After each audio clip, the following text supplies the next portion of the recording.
Pa evo, moram da kažem da je cijela priča od samog početka neka čudna, vrlo vjerovatno, u odnosu na standarde pisanja i objavljivanja knjiga. Prvo, kad je knjiga nastajala, ja nisam znao da ona nastaje. Ona je nastajala od mojih tekstova koji su objavljivani u Slobodnoj Dalmaciji, u Riječkom Novom listu, uglavnom u Hrvatskoj, za vrijeme rata. Moji prijatelji iz Ferala, sa kojima sam ja sticajem okolnosti imao kontakt, Boris Dežulović je bio za vrijeme rata kod njih u Sarajevu i kod mene. I on je osjetio, bio početak rata, on je osjetio sa kojom ja i sa kolikom gorčinom razmišljam o odnosu svijeta prema nama. Na povodom činjenice da su pogotovo stranci sa zapada, kako kažem, ne naravno, svi bile divni ljudi, novinara i vojnika, UNPROFOR-a i svega toga, ali bio je jedan odnos velikog svijeta prema nama malima, prema nama pomalo skrajnuti u svijetu i ljudski i mentalno. Bilo je vrlo zanimljivo koliko su puta bili iznenađeni oni što su vidjeli i otkrili o nama kao ljudima i u toku rata, bez obzira na sve to skupa. Ja sam to ispričao njima i oni su na tragu toga, bez mog znanja, u tekstovima koje sam ja pisao, za razne novine, prvenstveno, rekao sam za koje, bile tekstove u svijetu i tako dalje. Oni su vadili epizode, ponekad me nazvali, odnosno kontaktirali da možda posebno i dodam nešto i napišem, ali je na osnovu toga nastala knjiga koja je imala naslov 4:0 za nas, zbog toga što je naslov izvučen zbog činjenice da je UNPROFOR, odnosno Britanci, su već pomalo perući svoju savjest zbog svega u Bosni i Hercegovini, organizovali fudbalsku utakmicu da to bude spektakularno, malo i marketinški, reprezentacije UNPROFOR-a protiv reprezentacije grada Sarajeva. Obezbijedili su čak i kod Beograda i kod Pala, na koji slučaj neko ispali granatu i bože moj, biće skandal je to. Oni organizuju, bilo je 13-14 hiljada ljudi i tu utakmicu smo mi dobili protiv njih sa 4:0. To je bila ilustracija tih mojih osjećanja, pa evo možemo da vas dobijemo kao elitu evropsku i u sred rata, kamo ništa drugo.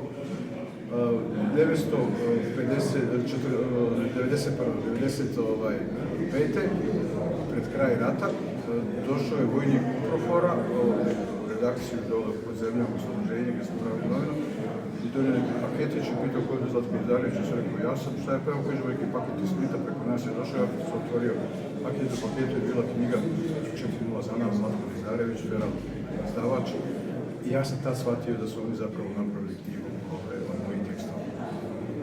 Tekstovi su bili, evo rekao sam, kojeg sadržaja i kojeg povoda i značilo je to i meni i mojim prijateljima tada puno, onda je prošlo 30 godina, knjiga je stajala negdje u rafu kod mene u kući i prije 2 mjeseca je moj sin mlađi pronašao tu knjigu, pročitao je ko grom iz vedra neba, došao je rekao jednog dana, tata, ja sam pročitao na tvoju knjigu, našao sam je 4:0 za nas, to je najbolje što si napisao često. Nismo nikad razgovarali o mojim knjigama, nikad se nismo bavili tim temama, rekao kako misliš o čemu govoriš? Kaže, to je fantastično, kakvi ste vi bili kao ljudi u to vrijeme, mi o tome kaže danas nova generacija ne zna ništa, znam ko je ratovo, šta granata, šta ovo, šta ono, ali kaže nismo znali za takav stav, za takvu kičku, za takav odnos prema svemu tome i takav će to. Ja sam to ispričao mom prijatelju Goranu Nikoliću koji je izdavač i on je na to odmah zagrizao i rekao se što Zlatko, ta knjiga nije izašla kod nas, izašlo je vrijeme kada nije bilo izdavanje knjiga, ali ono što je bitno u svemu tome je rečenica, krajnja rečenica koju moj sin izgovorio tada povodom konstatacije da to nisu znali kako smo bili onda, kaže, idi nas danas. Možemo kakvi smo da ne kažem još jednu riječ koju je on potrebio.